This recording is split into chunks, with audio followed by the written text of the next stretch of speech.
taken up let's say a task, you have to do it, and you should.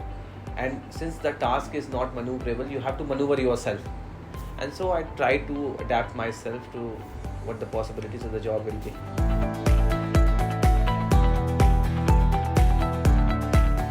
Hello everyone, this is Shriya Ganguly for Beat.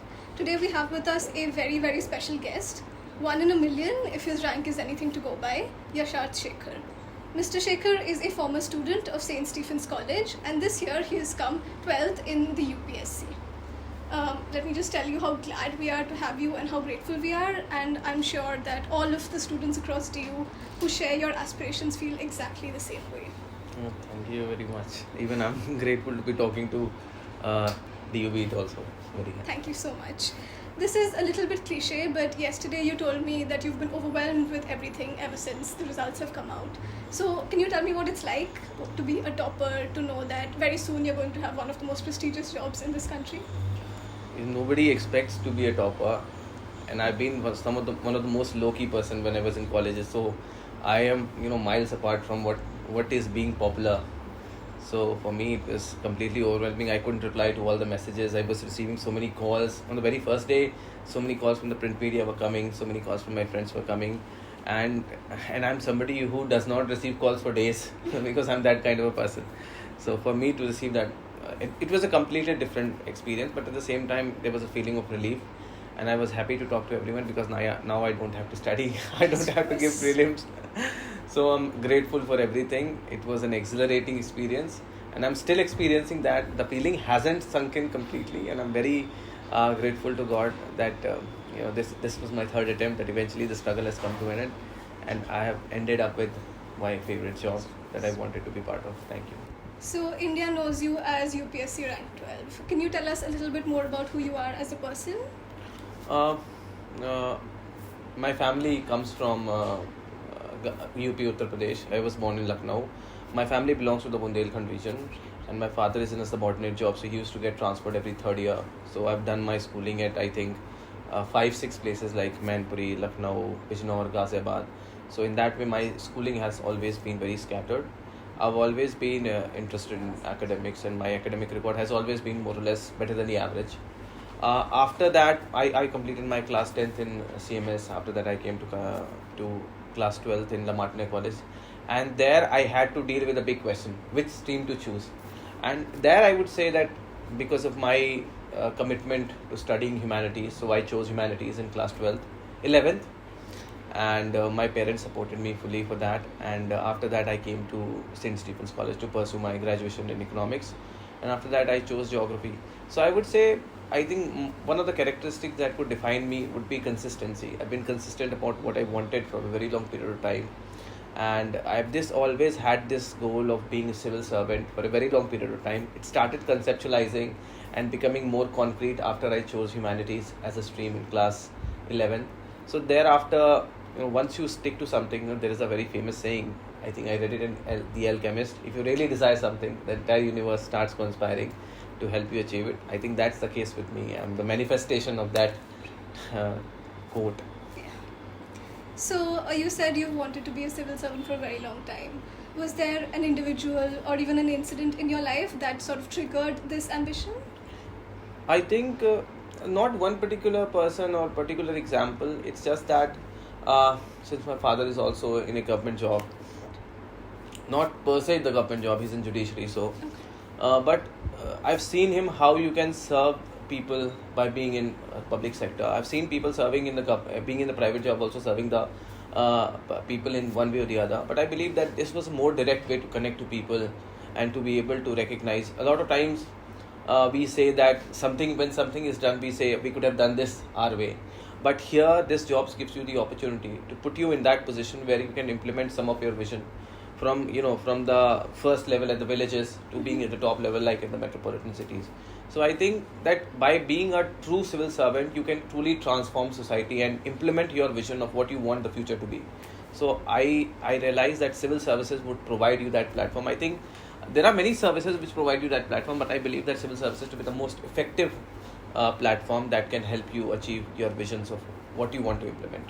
So you wanted to change India from the bottom and from the top. Yes. To be very honest, anywhere I can work, anywhere I get to work, I'll be more than happy and grateful. Right. So, your time at St. Stephen's, did that change you as a person, as a civil service aspirant?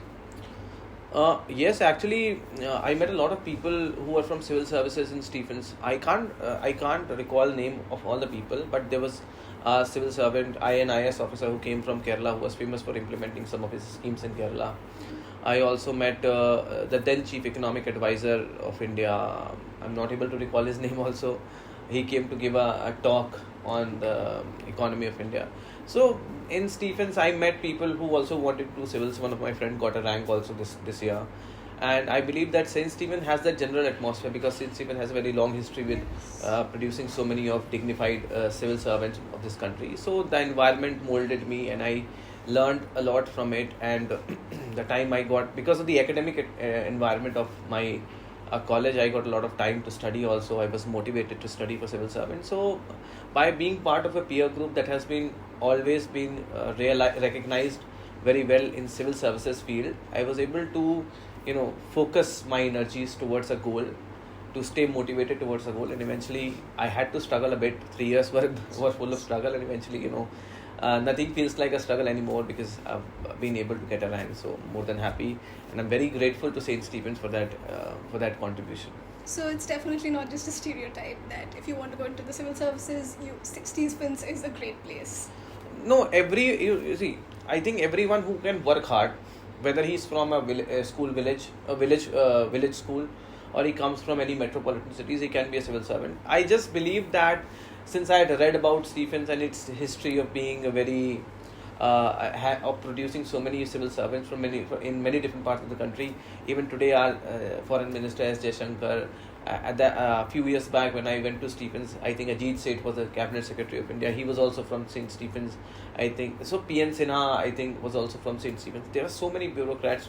So that attracted me. I think there was something in the air, the soil of St. Stephen that produced so many civil servants. So I just wanted to experience that atmosphere, and that was one of the reasons. Not all the reasons why I wanted to go to Stephens. Obviously, it has some of the best faculties in the Delhi University. The course that I wanted was very of high quality there. So, but this was one of the reasons. But I would not stereotype that anyone who goes to St. Stephen's would become civil servant. Anyone who works hard and works hard consistently can end up achieving their dream of becoming a civil servant. Right. So, you've probably been asked this set of questions many times before, but our readers really do want to know. What did your study schedule, your study strategy look like when you were preparing for UPSC? I think when it comes to my schedule, I think I have tried that thing where you study for 2 hours and then you take a break for half an hour. Very difficult and tough. So I decided to do something different. My entire day was divided into 3 different parts. The first part was my optional geography. The second part was for general studies, and the third part was for newspaper. Barring the newspaper section, which I read for 3 hours, I used to read in Indian Express and Mint for 3 hours. Nothing was ever fixed. But nothing was ever fixed doesn't mean I was studying it for 1 hour. My minimum studying length used to be around 3 and 4 hours. So in the morning when I used to study my optional, it usually went on for a stretch of around 4 to 5 hours. After the general studies would be like 2 to 3 hours. So, but when I sit at table to study, that was fixed. 8:30 I used to start studying, but that 8:30 was like a fixed thing. Even if I was getting up at 7:30 in the morning, I would sit at 8:30. Even if I was getting up at 8:28, let's say for example, which usually does not happen, I would sit at 8:30. So that thing was fixed. And after that, I used to, the more you stick to your schedule, the more you try to follow your schedule, the more it becomes a thing of habit, and the easier it becomes for you to follow it. So I decided to follow that schedule, and that worked really well for me. Should I talk about my individual strategies for Sure, please. So they were very simple: reading newspapers, writing examples in all the questions, and focusing on the basics, not multiplying sources, reading them multiple times. And one of the most important things that I did for my general studies this year was writing as many tests as possible and focusing on my optional. Okay. So last year my score in written was 758, and this year my score was 863. This 105 marks jump is if anyone can do it, he's going to get a very good rank. So again, and this happened because 3 things I did very well: writing examples, case studies, diagrams, trying to incorporate them in questions as they come, reading newspapers to generate more and more examples, and writing more and more tests. Apart from that, the usual drill of revising it multiple times, keeping your sources restricted, and having continued dedication or sticking to your schedule, not doing all the time the things that you like. You'll also have to do things that you don't like, and that's a nature of things. So that's in nutshell my strategy. So again, consistency is key. Consistency is the key. I think it's the core currency of success. Right. Did you start preparing during your undergrad? In the first year in 2016, my first semester, in the beginning of the second semester, I joined a coaching, I think at Rao's IAS. They were offering weekend batches. So I just wanted to stay in touch with what UPSC is doing. I followed it, I think, till September or October of that year, but it was nothing serious. And after in the third year also, I also joined a coaching because one of my friends was joining and I did not have anything else to do. I was not part of many societies. In the first 2 years, I was part of society. In the third year, I was not much active. So I decided that rather than wasting my time, I decided to join a coaching. And after that, my serious preparation started in 2018. In 2018, I was not eligible to give because I was underage. I was 20 back then. So in 2019, I gave my first attempt. So after 2018, my preparation became very much serious. So do you think that's a good idea in your third year, if you're a serious aspirant, to give up, say, societies or extracurriculars that you're not very, very interested in? I've had my share of fun in the first 2 years. So I was part of many. So I think I was working with almost every society in the first year because an undergrad student in the first year, they are enjoying the freedom that the college offers. So I was part of almost every society, working for every society, attending almost every event, staying in college. I was a day scholar. I was not staying in the college. Okay. So even then I was staying till 6-7 in the evening. But in the second year, I decided to become restricted myself because I realized that I can't waste away my time and I wanted to focus more on studying. So I focused more on economic society. I became the executive council member. In the third year, I was member of student council of St. Stephen's. After that, I realized I did not have a lot of things at my hand. Even after studying basics, I realized that I could spare some time for my civil services. But if somebody can do all the things together, if somebody wants to be part of societies and somebody can study for civil services, I think they should do it. And I think it's a matter of personal choice also, because if you like working for a society, because that might make your CV look very good, so you can work for it. I never had a fascination that I wanted my CV to look that extremely good, and even though today I can say I have honestly worked only for economic society. But it's a matter of personal choice. If you want to work for it and you can manage your studies, if your goal is civil services, then it's well and fine.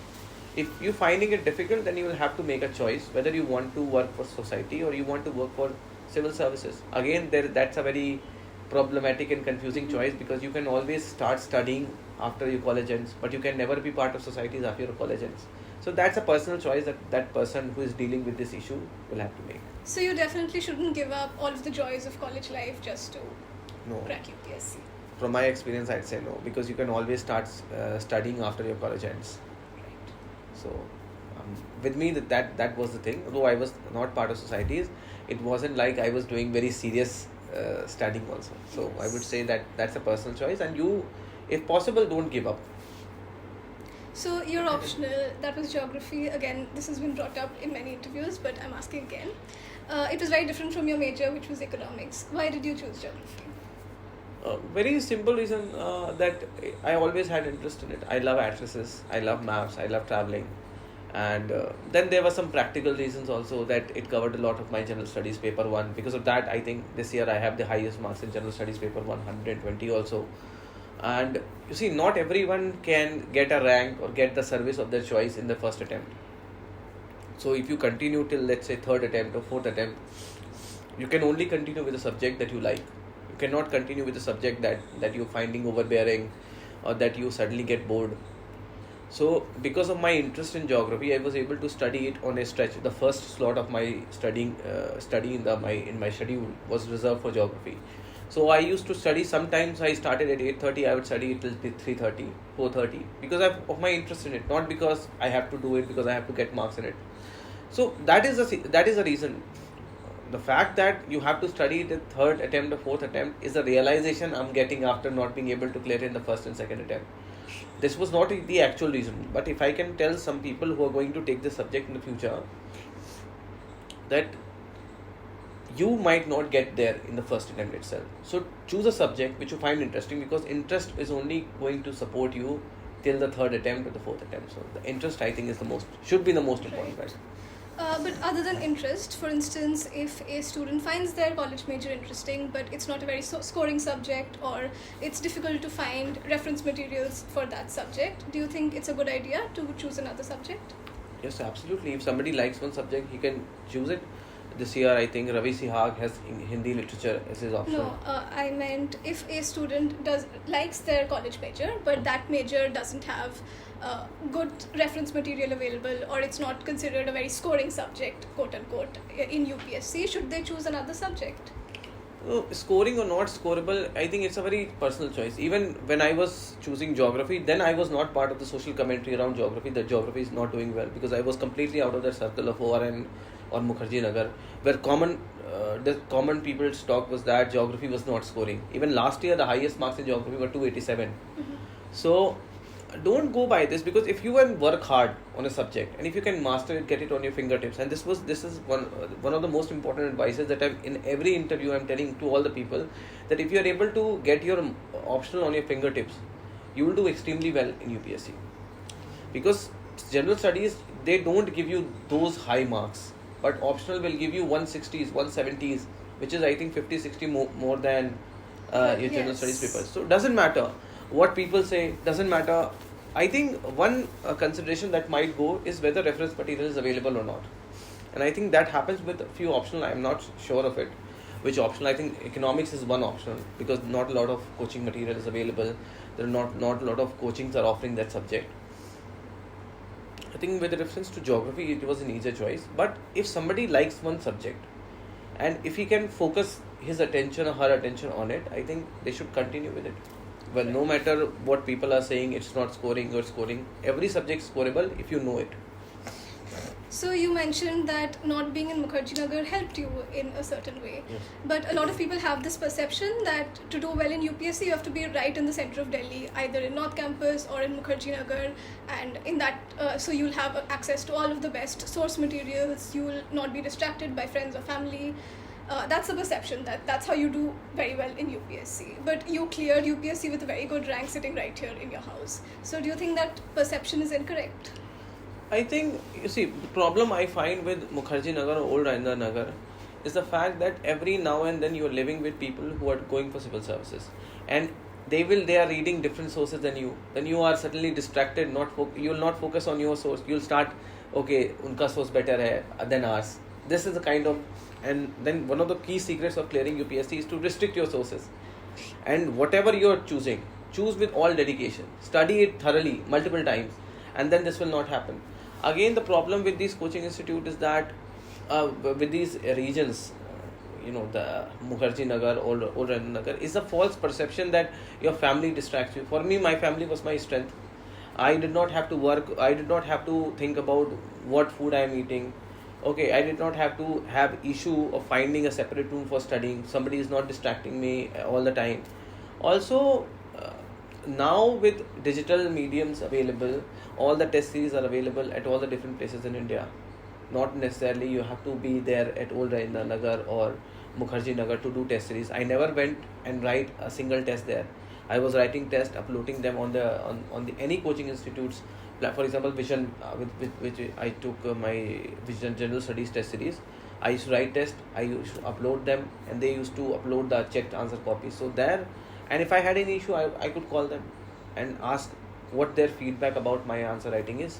So I think now that relative advantage of people who used to live close to ORN and Mukherjee Nagar is dissipating very soon. And I think my personal, if somebody were to give me a choice to stay there and study it, I would rather choose and living it with my home. And that fact of being distracted by friends and families, I think this should come from the person himself. If he is studying, he should avoid all distraction. He should simply tell them that don't disturb me when I'm studying. Your parents can't force you to not study. Similarly, your relatives can't force you to not study. If you have the dedication, if you want to be a civil servant, then you'll have to be very competitive, and you can only be very competitive if you work hard.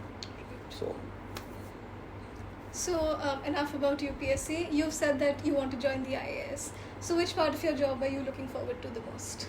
I think the diversity and most interesting thing, this job takes you to places. So I get to work in North India, South India, East India, West India. And many components of the job takes you to these places. And third, and the most important aspect is diversity. Today I get to work in education, tomorrow health, rural development, most favorite, my tourism.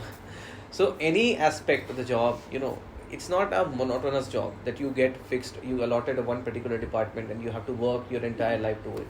The diversity of the job and the places that it takes you, I think those two are the most important factors. Again, the third factor I would say is the transformative capacity of this job, because you have the power to take initiatives all of your own with the support of the government, so you can bring about changes in the people's life. And the result, if you are, it's one thing to talk about bringing changes in the people's life, but to see the concrete results of your efforts, which you have thought about for so long, that's, I think, that will give goosebumps. That will give goosebumps to anyone. So that's, I think, those are the three components. So it'll be worth it for you. I think, yeah, I'm more than happy and looking forward to it. Right now, I'm looking forward to going to Lavasana. Right. But I'm extremely excited and looking forward to the job. So that's all from our side. But do you have any message for the students of TU, whether it's related to UPSC or not? I think for 3 years they should actually be part of college life and everything. But if they are really want to go for civil services, they can start studying in the second year, third year itself. I started in first year, but if I can recommend somebody, I think it would be better in the fourth semester, the fifth semester. They can start studying for it, and after they come out of the college, they can concentrate their energies on what they want to do. I will talk particularly in the context of civil services, and what I can tell is that hard work and consistency are two most important aspects that you should focus on. And I think more important than hard work is the consistency, because if you're going to clear in the second or third attempt, only consistency is one thing that is going to take you to the other side of the line. There are so many people who have the capacity to sit at tables and do hard work for 10 hours, 12 hours, 14 hours.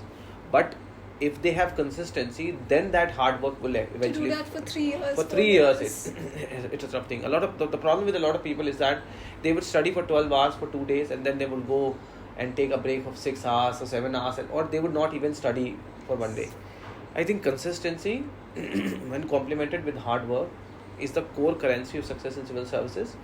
And nobody can stay motivated. So if you're asking me that how do you stay motivated, nobody can stay motivated. The only thing is that you can keep telling yourself about the grand goal that you have set for yourself, and don't miss your schedule, because the moment we start missing our schedules, that same moment we start feeling demotivated about ourselves, because the entire structure that we have created for ourselves, that today I'll do that, tomorrow I'll do that, it starts crumbling. So don't break your schedule. Keep at it, work consistently and confidently at it, and you'll be able to go on the other side of the line. So with those wise words, we've come to the end of this interview. Thank you again. This has been very, very enlightening.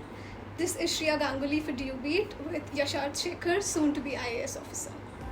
Thank you.